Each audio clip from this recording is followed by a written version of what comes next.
Hey everyone, what's up?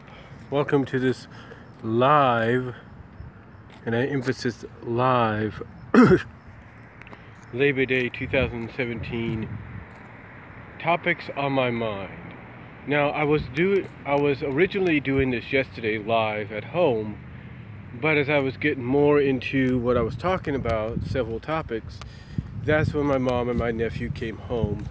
So I had to stop the stream right there, and I would continue it. I was going to try to continue it, but I figured I might as well try it at another point in venture. Now, with that said, I have several, as you know, topics to discuss here. One of them I was talking about originally yesterday, and I do apologize for the bad stream if you encounter one. But what I'm saying is that one of the things I noticed, I talked about yesterday, and this is something that, well, in a sense, some people are okay with, and some people are not. Some people are 50-50 about it, and that's about it. What I'm talking about is, well, for several decades,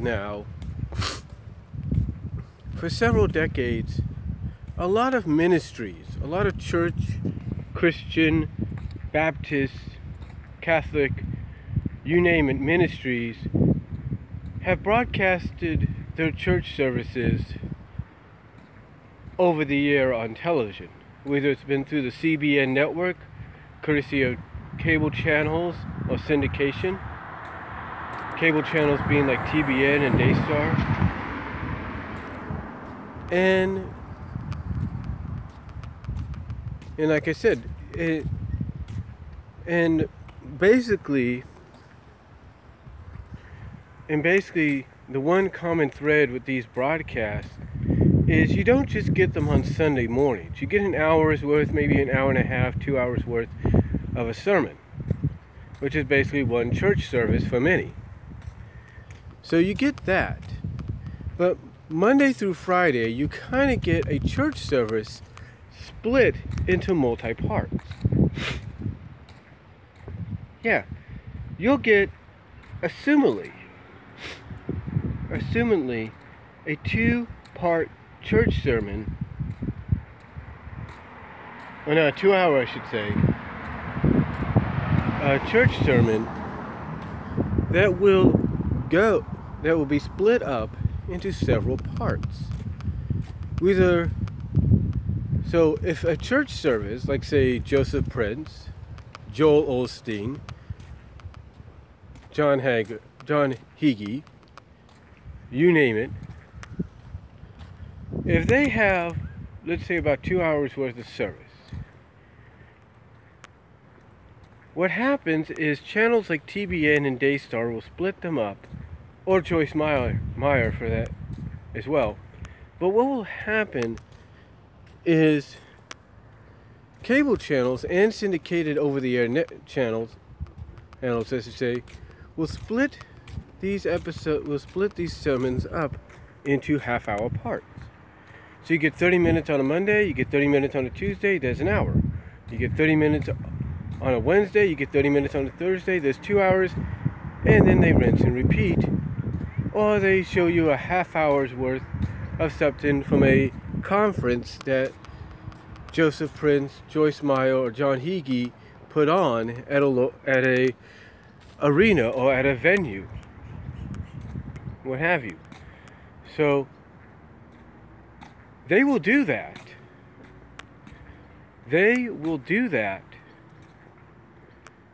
And they've been doing that. And they've been doing that for the past several decades. Nowadays, you got things like live streaming via YouTube, Vimeo, V-I-M-E-O, and Veo, which is V-O-E-H, as well as Dailymotion and VidMe, and Facebook, and Twitter. You got all these other options now out there to where you could broadcast a live stream of a church service or a church sermon for all the world to see. And that's a great thing, because what you're doing is you're basically spreading the word, the gospel, the gospel of what you're basically spreading the word in the gospel to all that will listen. However, as great as that is, and a lot of people respect and understand why it happened, why church services, small or big, church organizations, small or big, are doing this now, is because because nowadays more people use devices like this to watch things, whether they're live or they're not live. They use them to watch what's going on at that moment in time. You know, one thing our pastor always says is, and I'm sure a lot of other pastors say similar things, is nowadays we're in the end times. We're in the end of days. At least we're getting towards it. Because a lot of things have been talked about that will be, in a sense, in a way, coming true. A lot of things have been prophesied in the Bible that is sort of coming true now. One thing about, you know, the end of days and the rapture and the tribulation is the fact that one of the ways the prophecy of that's coming true is is when they say everyone will see it. And the question at the time when people would first hear about it, maybe decades ago, they'd be wondering, well, how that is. I mean, we understand television could be a way, but where else? And all of a sudden now you have that opportunity all over the place. But the point is, what I'm saying is that nowadays we're in that era, we're in that age to where people, well, a lot of church groups, organizations, small or big, medium or starting out, have the means to broadcast live or even recorded the services online for everybody else to see.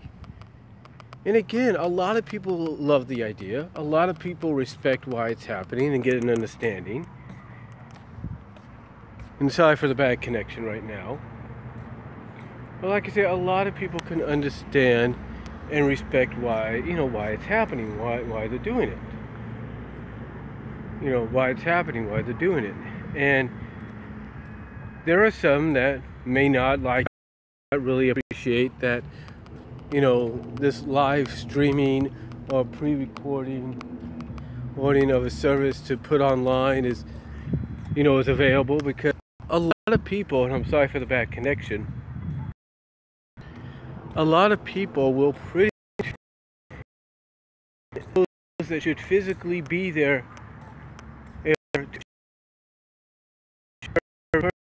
person, enjoy the sermon in person, in spiritual, complacent. It's making them complacent to the point that now, if you take a look at the fact that we're going into football season, NFL season, people may want to stay at home, watch a service online, and not want, may want to watch a service online and may not want to go, because they don't want to leave the house. Well, it's because they don't want to miss a football game. Okay, fine. That's a valid point to not be in favor of live streaming or pre-recorded upload of a church service. That's one reason to be a little upset and not be in favor of it. Okay. Just checking my time. I got about 30 minutes to go. But anyway, that's one reason. That's one way to not be in favor of it. But then again, you got the group that's kind of 50-50. You see, I have family members that are kind of like 50-50 on this. The 50-50 basically being they understand. 50-50 being they kind of understand both sides of the coin. One, they understand and respect the reasoning and accept the fact that that things are just evolved, that things are things are changing, and technology is evolving and it's allowing us now to do all these kind of things. Like, with me, I'm able to do a live stream via my Android, my Samsung Galaxy. It allows for a lot of things to happen. And they understand that church organizations, church services are taking advantage of that, because they're like, hey, look, we could, because, and they realize what I'm saying is that church organizations are taking advantage of that, because they see the potential of being able to spread the gospel and the word to not just those that attend in person, but to all across the world. Now, some may say, like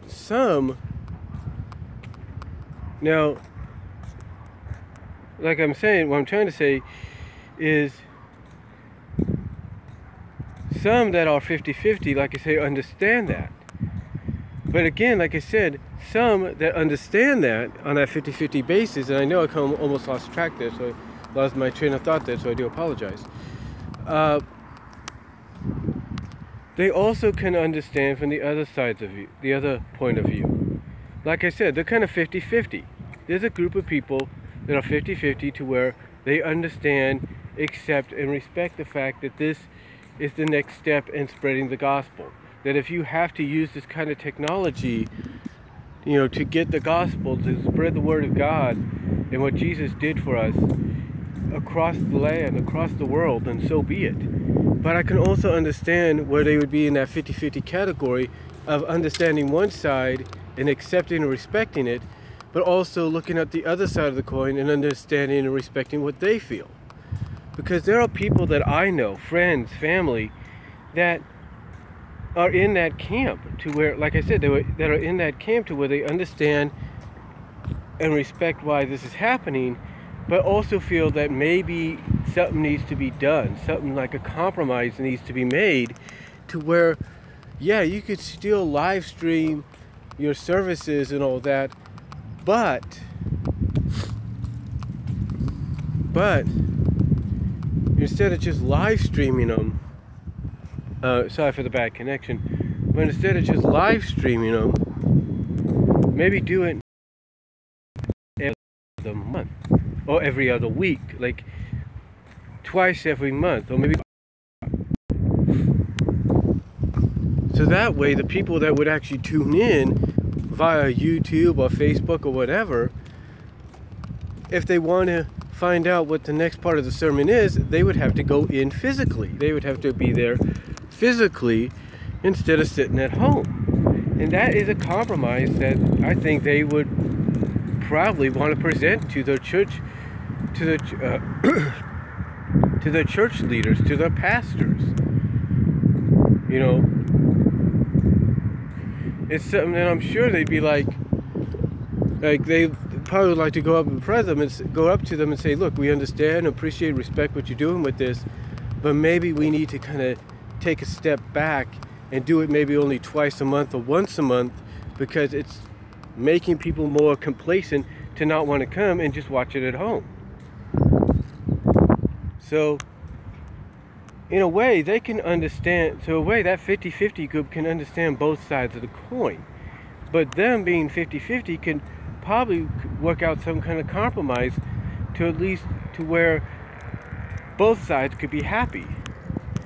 The side that accepts and loves the idea would be happy if maybe it happened, even if it would be okay, would be happy and okay possibly with a twice a month live streaming of service, or maybe even once a month. Well, the other side would be happy because twice a month people would have to physically get up and go to church, but instead of staying at home and watching it, or even 3 times a month, because service would only be broadcast once a month.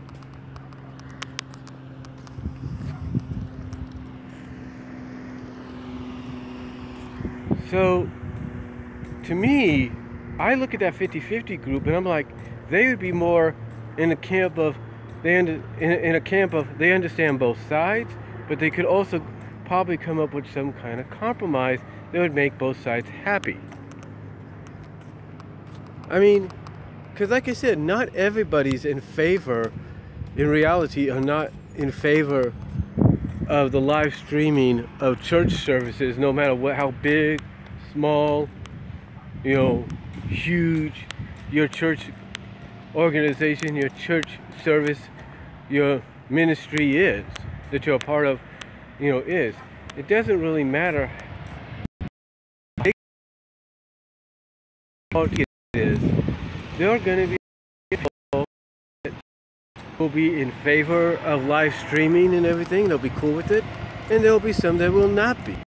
And then again, like I said, there's that group of people, 50-50 in the background, that will be cool with it, that understand both sides, and would be willing to try to come up with some kind of compromise.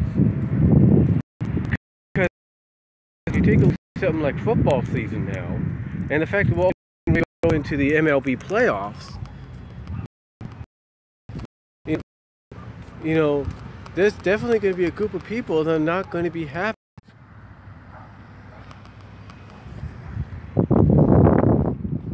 Sorry for the bad connection, but like I said, I don't know if I got interrupted saying that. There are going to be some people,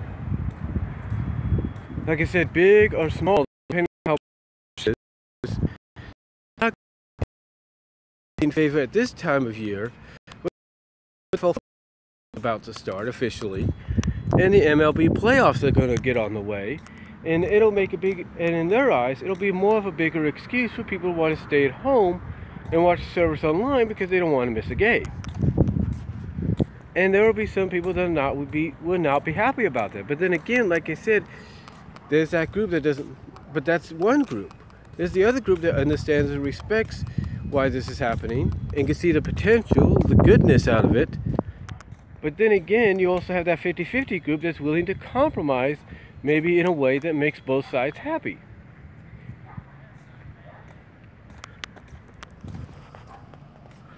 Like I said, it makes both sides happy. But like I said, there's still going to be people that are not going to be in favor of it. And you know what? Here's the truth. When I talk about that 50-50 group, sometimes people in that 50-50 category may act like they're cool with it. They may act like they love the idea, but in truth, they're not in favor of it because it affects their own families. It affects their families, and they don't like that. I should know because, honestly, I've watched church several times via YouTube Live when my other family members have gone in and attend physically. And I've always been told that you need to be there spiritually. You need the fellowship. And I understand that. And there's a lot of people that probably get the same kind of speech and they understand that. But they also see the fact that sometimes, let's say you're sick, or maybe you just can't move. They see the fact that they could still be there in the spirit. Sorry for the bad connection, but in spirit, and not have to be there physically, although they could try to show up, or at least try to, or will show up the next week physically and be there. I mean, here's the thing. One thing I do, whether I'm there at church physically or I'm watching and being there spiritually, here's what I do. I take the link to the live broadcast stream and I share it with all my family and friends that I can, that I know will take a glimpse and watch maybe a few moments of it, if not the whole thing. I even use, and that's through the Facebook Messenger. I even use Instagram's the message option on Instagram to send it to family and friends. And sometimes I text it to family and friends so that they can watch and attend, so that they can watch as well. The point is, I could see the good in it, as well as the rest of my family and friends can. But like I said, some of my family and friends are in that category to where they say they like it, But in truth, there's a part of them that's like, maybe the live streaming's not really necessary, and maybe there's some kind of compromise can be worked out. I'll give you an example. I'll give you an example as I check my time here. I got about 19 minutes. I'll give you an example. When my pastor was out, I think he was out of town visiting family. But when my pastor was out of town, he had a substitute pastor come in. And this substitute pastor,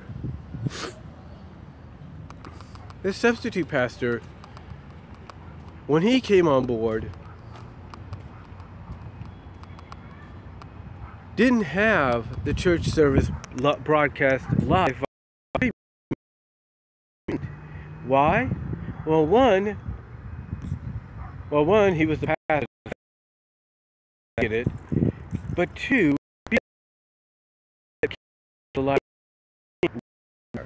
so obviously something came up with them as well from a personal standpoint.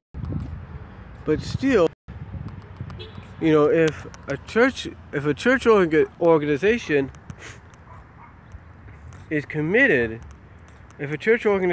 committed, to try to do this live broadcasting, they have to do it. But I can be honest with you, from my own opinion, I think some members of my family that were there, as well as other church members, were probably happy at the fact that there was no live streaming broadcast, and that you had to physically be there in person to know what the sermon was going to be. And again, out of respect, they're not going to come out and tell maybe out of respect, they're not going to tell the church leaders or church, board or pastor of, hey, this is how we feel about it. No, they're not going to do that. Instead, they'll just be respectful of it, have an understanding of, okay, I see where you're going with this, and it's good, but in a part not be so cool with it, even though they could slowly be, even though in that 50 camp, there are people in that 50-50 camp that, like I said, understand both sides of the coin and could work out a compromise. Even those in that 50-50 camp that's more like in favor of people having to physically be there to learn what the sermon's going to be fed spiritually, instead of just sitting at home or having the temptation to sit at home. So I look at it this way. Again, I look at it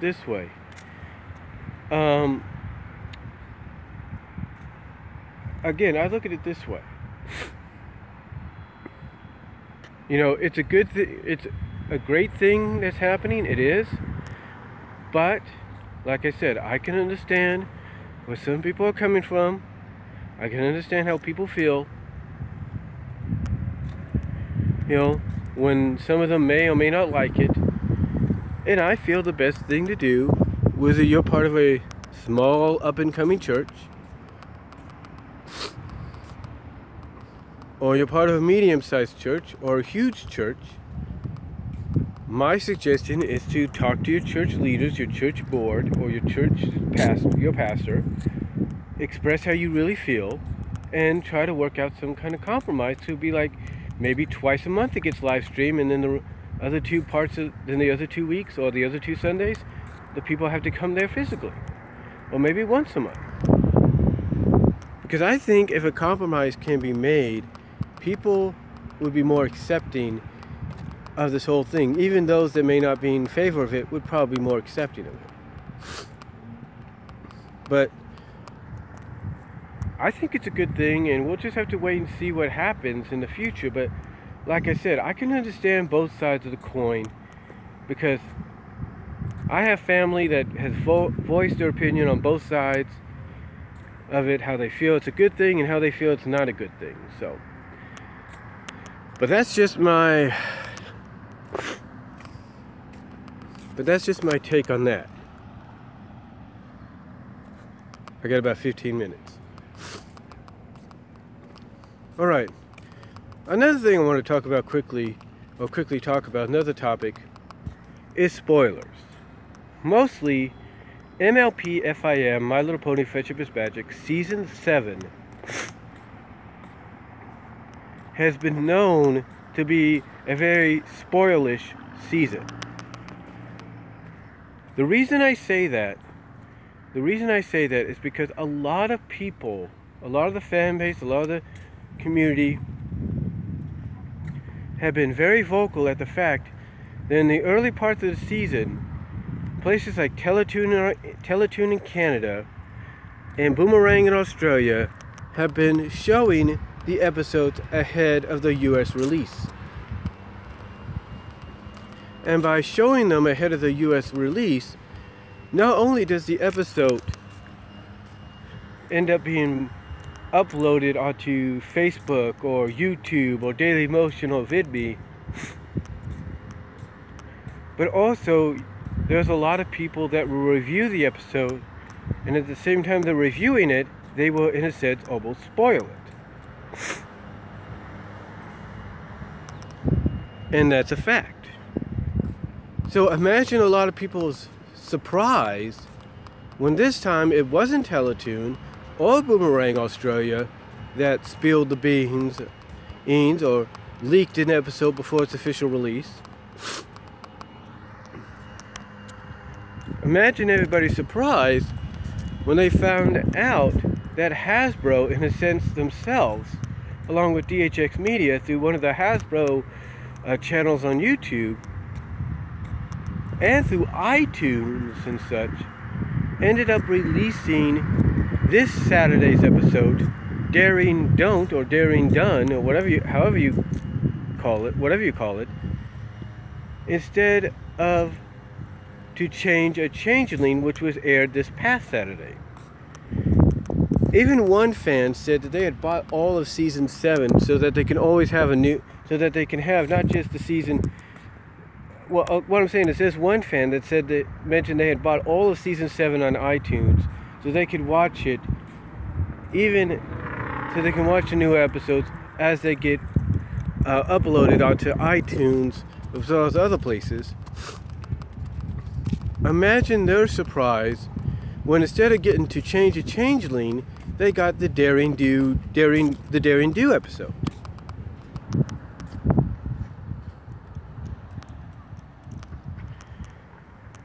So, and imagine the surprise when they said, "Wait a minute, this isn't To Change a Changeling, this is Daring Don't or Daring Done or whatever." Like I said, whatever the title name is. Imagine the surprise when they find out it's Hasbro and DHX Media themselves that are doing it. That did it. And actually leaked the episode. Now, like I said, a lot of people have not been fans of this because it's like they enjoy, I think it's like what Firebrand said.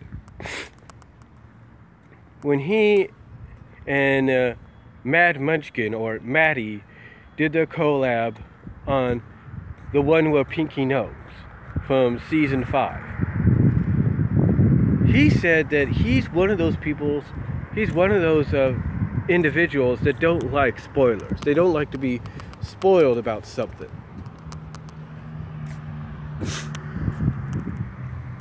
And that spoilers ruin a first-hand experience. Or ruin the experience because pretty much through word of mouth or type of keyboard,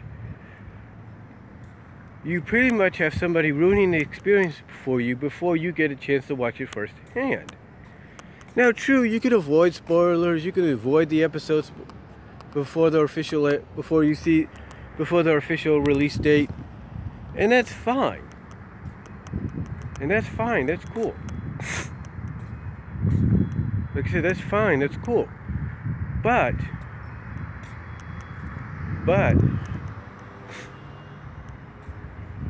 there's always that temptation to want to know what's going to happen. You know, it's like when somebody goes on Wikipedia, and I'm not innocent of this either. Someone goes on Wikipedia, they want to see exactly what the movie that's come out is about, so they can have an idea of what they're gonna see. So imagine if you don't get a chance to see Wonder Woman, but you want to see what it's going to be like when you finally do see it, or what you're in store for. You go to Wikipedia and you pretty much get an idea of what you're in, and you read off exactly what the plot is, what's going on, almost scene by scene. So you pretty much have an idea of what you're in store for when you see the movie. You pretty much have an idea. There have been several times, I'll be honest, because like I said, I'm not interested in this, where I've read off spoilers, plot spoilers on Wikipedia of movies that I would go and see later on with my family in theaters, but I wouldn't say a thing because I didn't want to ruin the experience for them. So imagine, like I said, how people reacted when they found out that the Daring Do episode got released instead of To Change a Changeling on the streaming services like YouTube, iTunes, Amazon, you name it. So imagine that reaction, and imagine how people feel now that it's kind of being spoiled. But I look at it this way. Hasbro can do one of two things. Hasbro and DHX can do one of two things. Alright? They can do one or two things. They could either fix the error and put the proper episode on the streaming sites, or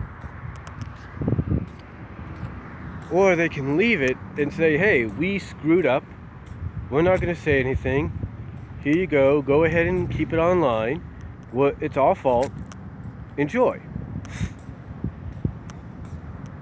So they have those two options. But again, this is one thing that a lot of fans complained about when it came to season 7. And don't think it's going to end, especially when the movie comes out. Because the movie itself is going to be spoiled via Wikipedia and MLP forums and all that as well. So don't expect the movie not to be spoiled, because there's a good chance it's going to be. Honestly, it's a good chance it's going to be. But yeah, as far as the MLP fan base goes, MLP FIM fan base goes, season 7's spoilish run, in a sense, kind of continues. It kind of continues, so that's all I can say about that.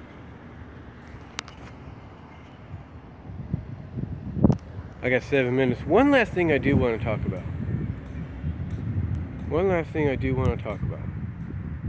Okay. Updates. Especially when it comes to your cable, especially when it comes to the company that's your provider for both your cable, phone, and internet service. Yeah. Imagine my reaction, especially over the past couple of weeks. Imagine my reaction over the past couple of weeks when my cable provider, Xfinity / decides in the middle of the day or in the middle of the morning or right when you transition to noontime or whatever, they decide, hey, we're gonna update the modem. Yeah, imagine my surprise. I'm home like I was today. Imagine my surprise when all of a sudden, when I see that the phone light, the LED phone icon, the LED light that has the phone icon on the modem is not blinking, it's completely off. And then imagine my surprise when the LED light, the second light above, that says US/DS, which I guess is representing them and us, them connecting to us. Imagine my surprise when that's flickering a little bit. And I'm thinking, okay, I can understand you probably doing updates in the middle of the night because maybe you feel not a lot of people are going to be up using the internet or being on the phone. Okay, fine. But there are those that do, and it's not just me. There's people that get out or come home from work, come home from work, clean themselves off, get comfortable, and one of the things they want to do is either go on the phone or on the computer or the laptop, and they want to see what their email or Facebook or whatever says. Imagine how they feel if suddenly they can't do that because, oh, by the way, my cable provider, whether it's Xfinity, Comcast, AT&T, Dish Network, Verizon, Cablevision, DirecTV, you know, all basically saying, yeah, you would be able to, but right now we're doing maintenance and we don't know how long we're going to be done. And sometimes I will give them credit that it only takes maybe 5 to 10 minutes. Okay, fine. But really? Do you have to keep constantly doing this? You know, you wouldn't have to do this if you would overall fix the problems that people complain about in the first place and fix them correctly. But yet I think some of these cable providers, these cable internet phone providers that are all in one basically, sometimes I think they do this because they are basically trying to bait people into buying more, into upgrading to something more, into something that maybe they can't really afford. Okay? And that's stupid. If you ask me, it is stupid for them to do that. You know, if you just want people to upgrade to something more, here's what you do. If they've been a loyal customer and they've been on time with the billing, give them the freaking free upgrade. Give them the upgrade for free or something. Don't keep constantly interrupting their internet at their cable or their phone, because what if an emergency comes up and they need to call out and say the cell phone's not working or it's charging and doesn't have enough juice or whatever. You know, it's only sensible that you, or I don't know, fix whatever bugs and glitches, whatever people complain about, right the first time and not have to worry about anything else. And as far as cable goes, what's the point of freaking having cable at times if you're going to constantly do a daily update at night?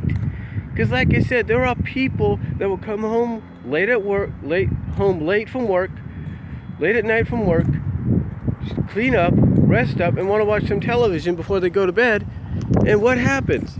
They end up watching one of their favorite programs, and in the middle of it, they get this big old notice on the screen that says, oh, by the way, in the next 5 minutes, we're going to do your daily update, so everything's going to be unusable for a few minutes.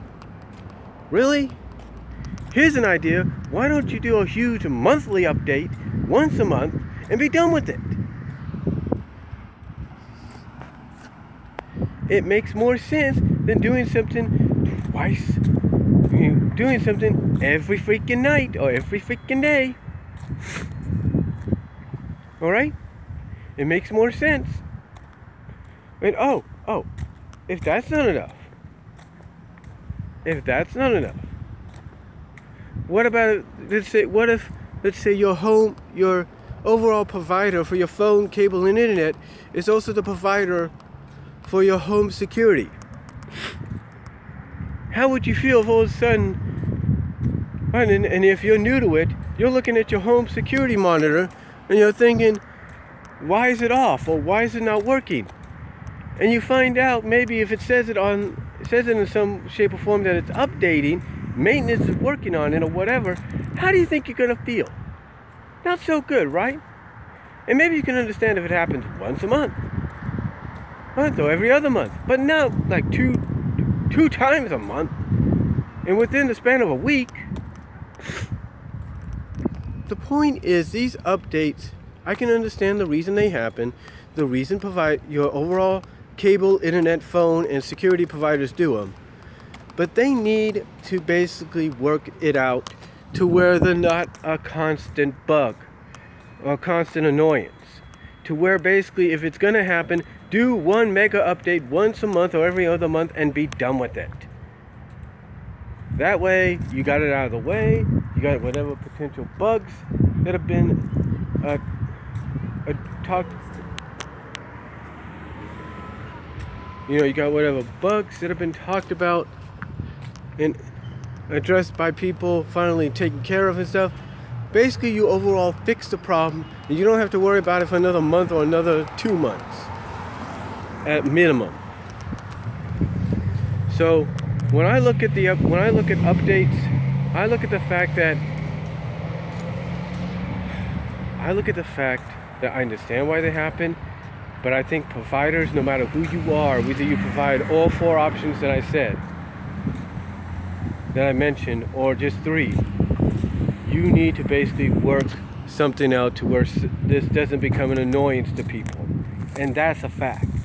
So that's all really I can say. Hopefully, your providers of your overall cable, internet, phone, and maybe security, hopefully will understand and hear this, and hear what people like me have to say, and finally address it and fix it, so that these updates are not an annoyance. So that's all I can say, folks. Let me know what you think down below. I gotta get back into work. Thank you all for watching this live Topics on My Mind here on Labor Day 2017, September 4th, 2017. And thank you all for watching Post Live, and I'll talk to y'all later.